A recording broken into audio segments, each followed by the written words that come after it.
I'm Ian Anderson, President and CEO of Trans Mountain, for those of you who don't know.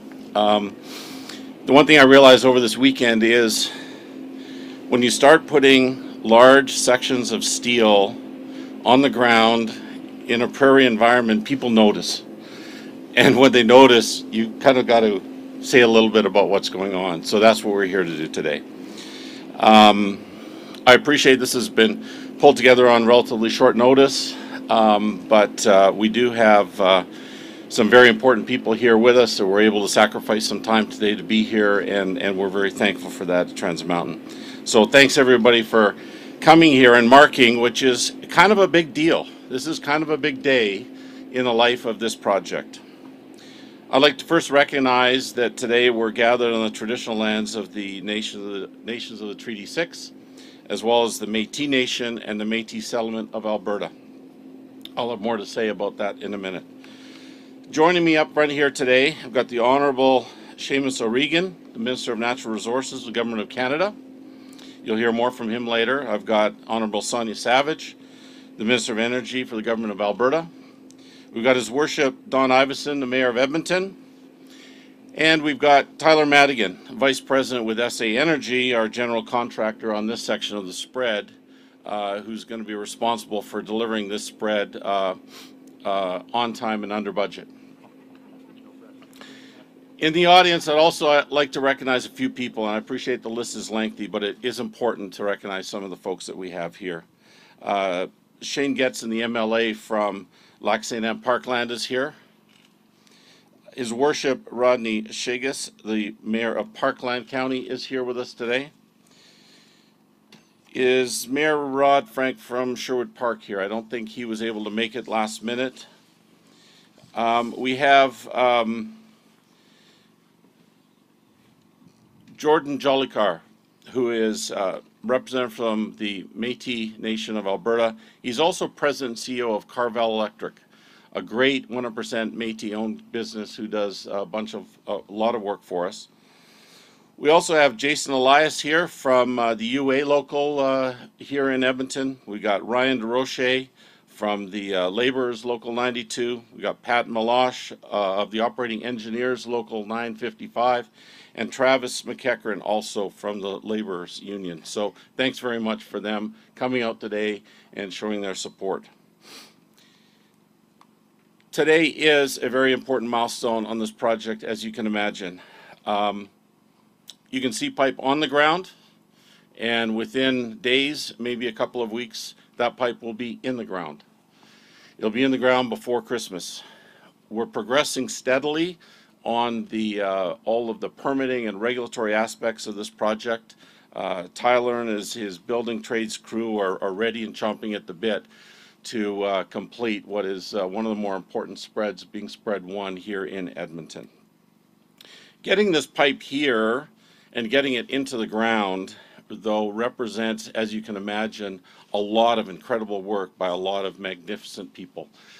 If you think all the way back to 2008 and 2009, when we were conceptualizing this project, what might it look like, how big might it be, what might the commercial demand be for a project like this, through to all of the regulatory processes, the environmental work, the field work, the engineering work, the design work,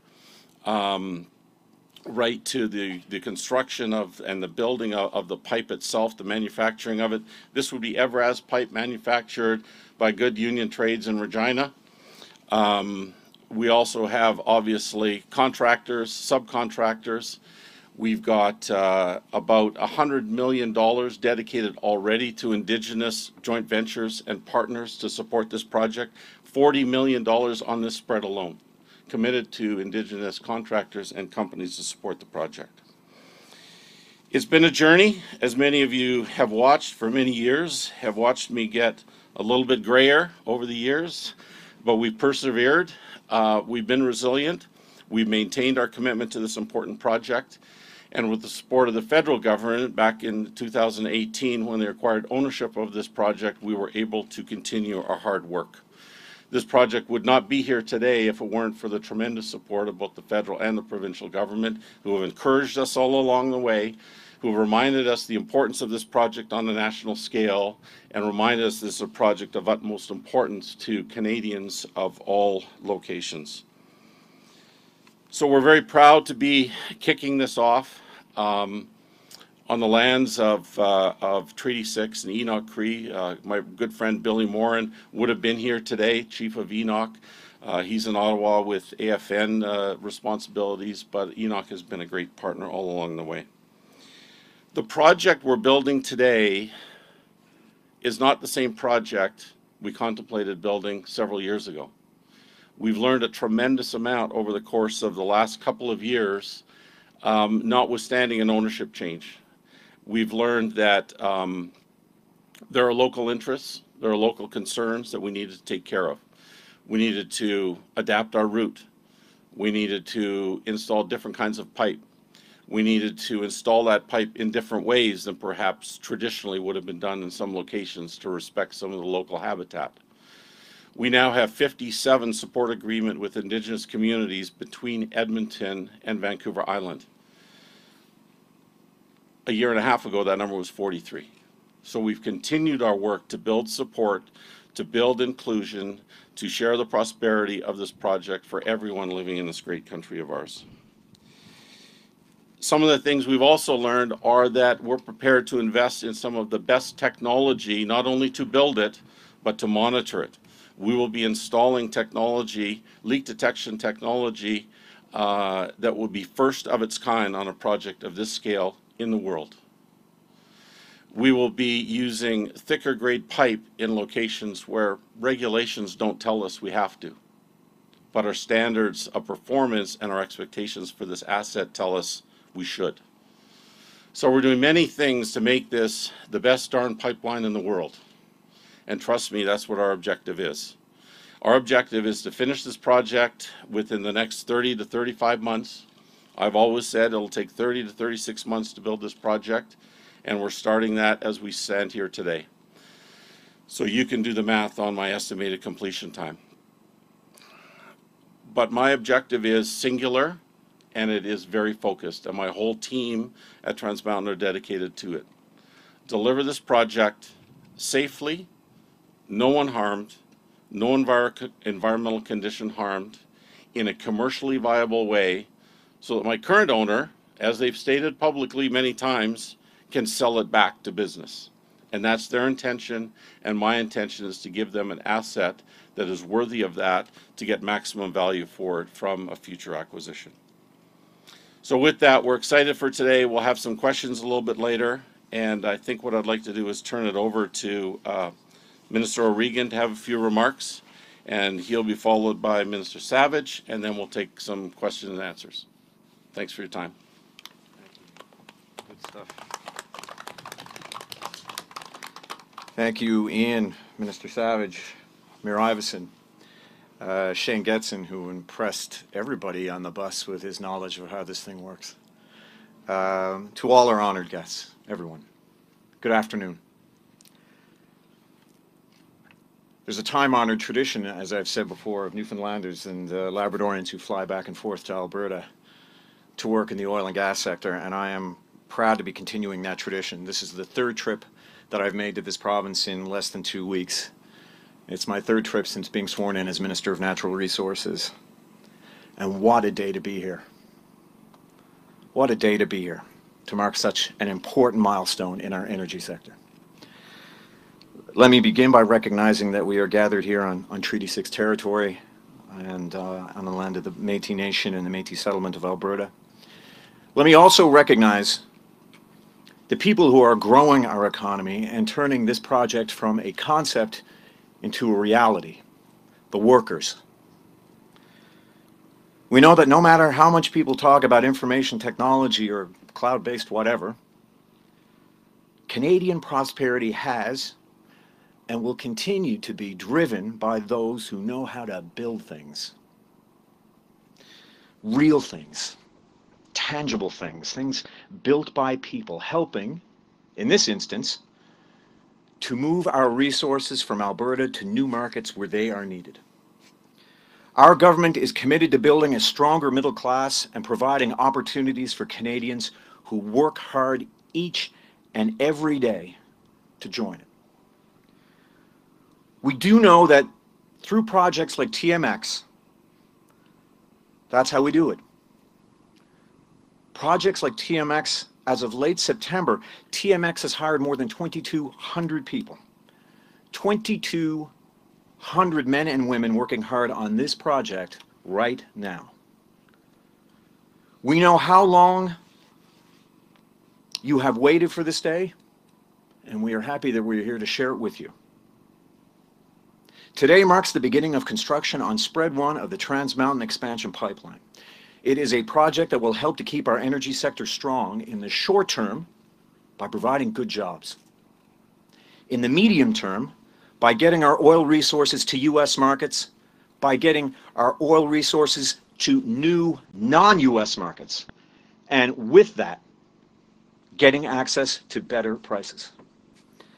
In the long term, by generating millions of dollars in new revenue that will fund technologies and green energy solutions. Solutions that will ensure that Alberta remains an energy leader as we work together to fight climate change.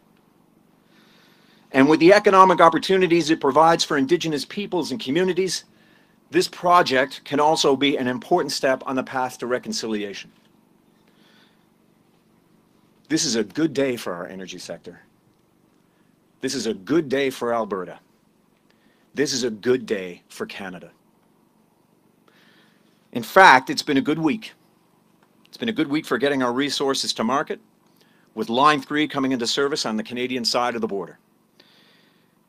It's important to say that we were able to get to today because, and only because, we did things in the right way every step of the way, taking the time that we needed to meaningfully consult with Indigenous peoples and ensure that all of the necessary steps were taken to protect the environment. And for that, I want to pay tribute to my predecessor and my friend Amarjeet Sohi, and thank him for all his hard work in getting us here today. By committing to doing things in the right way, we are seeing pipe on the ground that will soon be in the ground. We look forward to construction beginning on Spread 2 or Section 2 in short order, and then continuing along the pipeline route over the next few seasons, as Ian said. With more hard work and goodwill and a continued commitment to getting things done the right way, this pipeline will be completed. Thank you.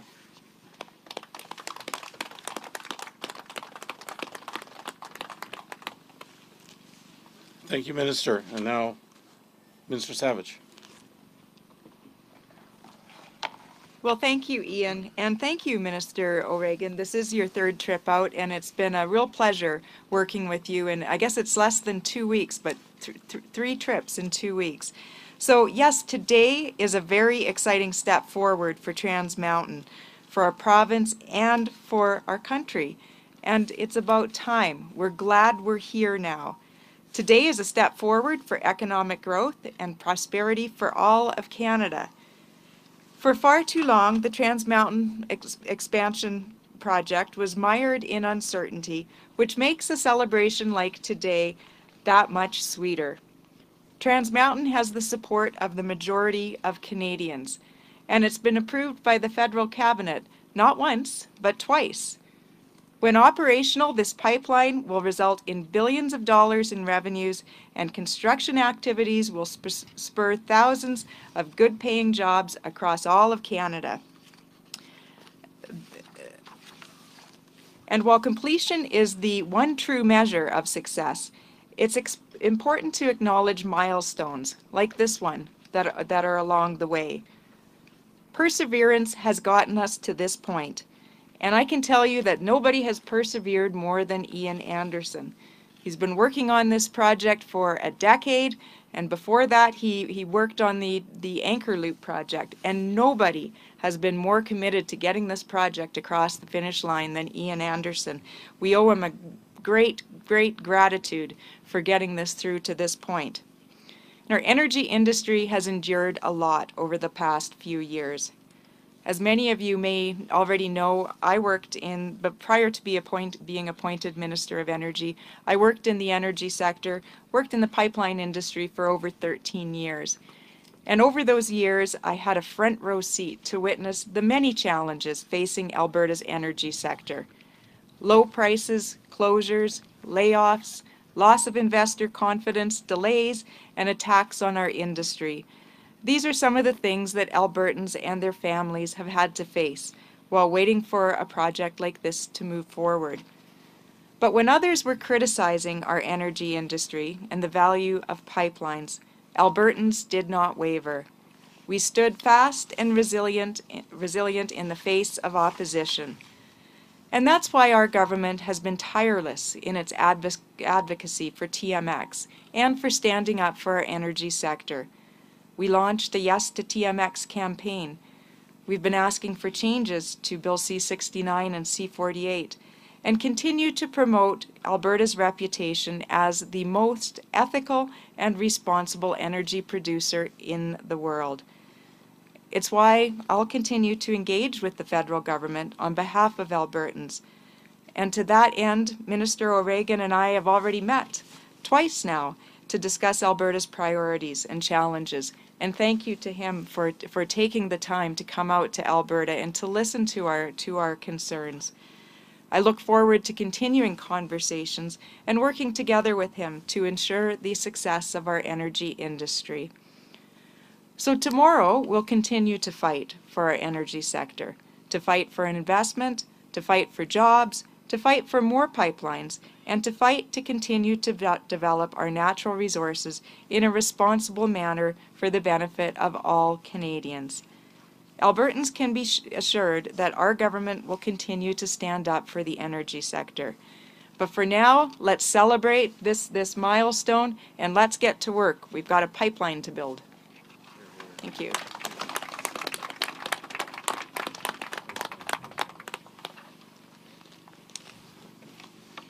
And now it's over to you.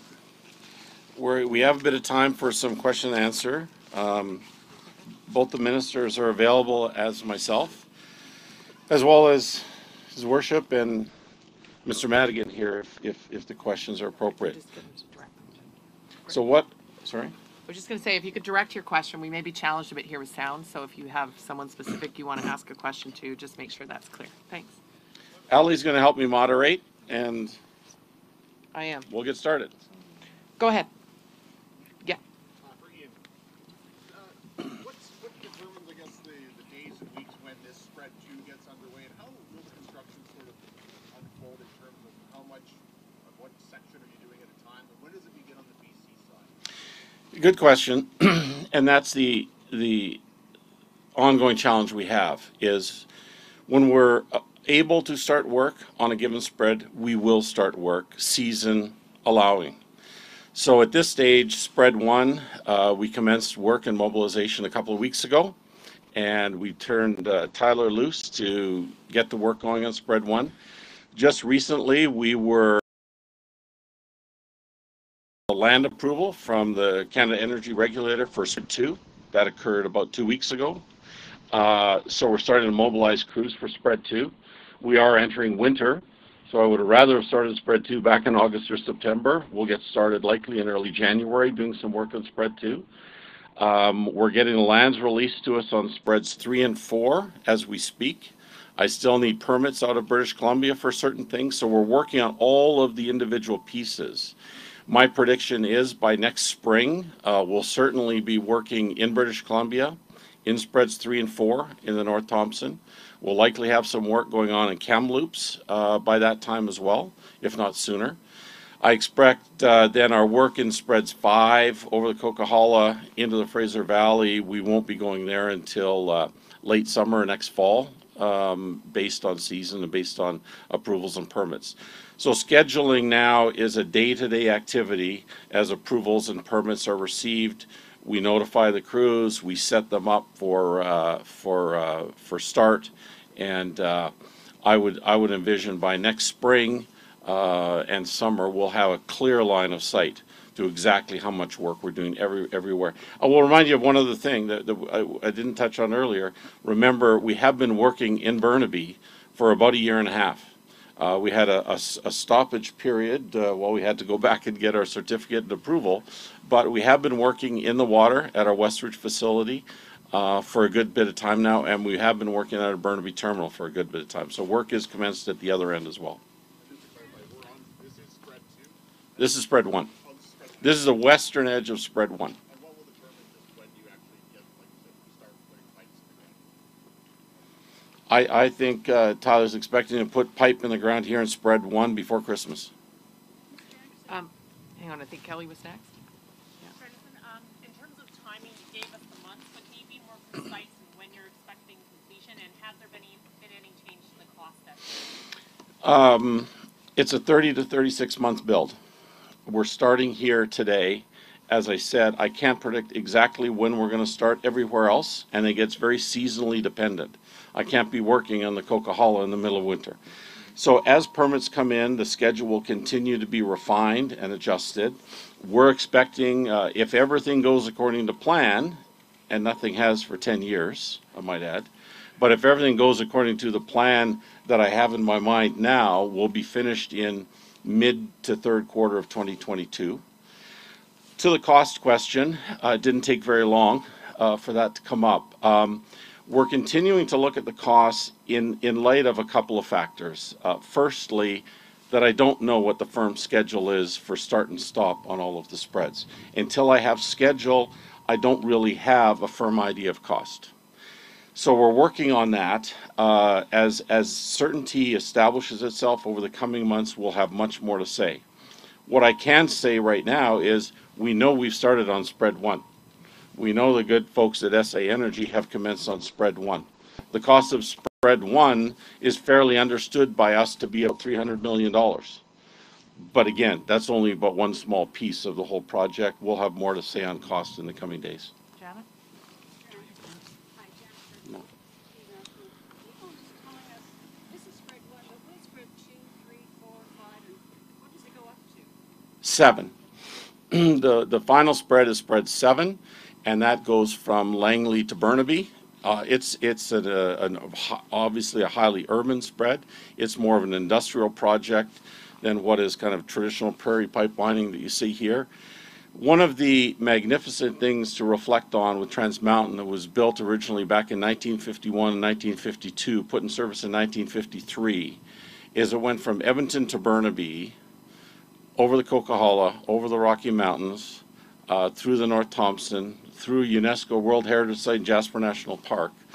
And it is one of the most challenging projects to engineer, to design, and execute on, because we have everything from prairie construction to highly urban to high mountainous. So a credit to the people back in 1952 and 53 that built this asset, and now we're looking to duplicate that.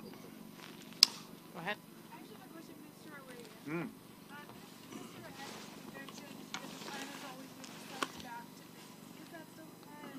What's the timeline of that? Well, no timeline on that just yet. I mean, right now the most important thing I think is listening to Ian's timeline on the construction of this, and that's why this is such an important day. I mean, it is such an important day for the energy sector of this country. You know, there have been, you know, I know naysayers, and there's no better way to put that to rest than to say, look around you. This is being built. Have you been getting interest? Well, I'll leave that to other ministers to discuss that. I mean, right now, my job is, you know, being here today is to support Ian and the team, and a tremendous job that they've already started to do. Go ahead. In the last few years, we've seen some physical opposition to building pipelines in the coast. What is in place to avoid this happening? You mean here in this country? Well, we're working with indigenous communities. You know, we're proceeding, but we've done a great deal to make sure that we consult extensively and that we consult properly. And you know, we have, you know, said from the get-go that the way to get things done is to do them the right way. And so, you know, we're trying to hit every mark that we can to make sure that we proceed with this project. That's our intent. And Ian might want to add to that. Yeah. Do you have anything to add to that, Ian? All I would add to that is that a project of this type, we've learned over the last decade, is going to create views and opinions and emotions and actions of supporters and opposers. And we are very welcoming to all expressions of view and the freedom to express those views. We encourage everybody to please do it safely, please do it responsibly.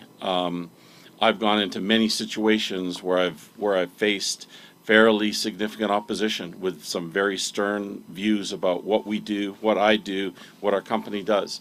And we face those conversations, and we've looked for those solutions, if we can, to try and address specific concerns, specific issues. We know in the province of British Columbia and the west coast off of Vancouver, we know how important the marine environment is there. We have been tremendously active in that area to understand the concerns and make significant contributions to recovery programs and mammal response programs and marine safety and the like. So we've listened very hard. There always will be voices of opposition. We know that.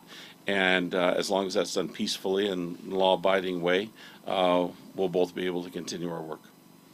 And just on that point, do the protests, is that something that can slow down the project in a major way that you're factoring into your timeline? Our scheduling would have a modest inclusion for direct opposition that may present itself as at a work site. We see it from time to time in Burnaby where protest activity would slow down access into the site, so we account for that. We do have a standing injunction in British Columbia that we're prepared to execute against with authorities should activity prevent us from working in a material way. So we, like I say, we have modest plans in place to account for that, and we hope that people, undertake their activities in, as I said, a law-abiding and civil way. Maybe one last question? Minister Savage, talking about Alberta, I think there's some sentiment online that the federal government is somehow disingenuous about its intentions to build a pipeline, despite the fact that they own it and we get these milestones like the one today. What would you say to an Albertan that still feels that way, that still feels like Alberta, that Ottawa somehow isn't intent on completing this? Well, I would say to Albertans is look at what we're doing here today. We have the minister is out here today to celebrate this milestone. It's moving forward. You heard Mr. Anderson talk about the construction schedule over the next 3 years. I would say take a good solid look at the work that's being done right now, and I think we're looking forward to getting this pipeline built and in service in 2022. Minister Savage, does that mean the Premier doesn't need an ironclad guarantee from the federal government on completing the pipeline anymore? Look, right now we produce more oil in the province than we have the capacity to move by either rail or pipeline with the various pipeline delays, and so we're under curtailment. We've had the price differential blowout over time. We need this pipeline to be in place as new production comes along. We can't have it delayed any further. So we're looking forward to the construction schedule, as Mr. Anderson pointed out. We're looking forward to getting this thing built. Everybody's got to be a little bit chilly, like me. It's a great Alberta day. I'd like to thank you for coming and showing your interest. If there's one thing I've learned over the last months and years is this has become an increasingly important project. It has lots of people's eyes and attention. We're determined to build it right with the partnership of our contractors like SA Energy, and we're looking forward to its completion. I'd like to thank the two ministers who have joined us here today and traveled far to be with us, His Worship Rod and Don, as well as the representatives from the Indigenous communities. It's been a long journey to get to here. It's a big day. It's time to pause and reflect, and we'll get back to work tomorrow, Tyler. Thanks.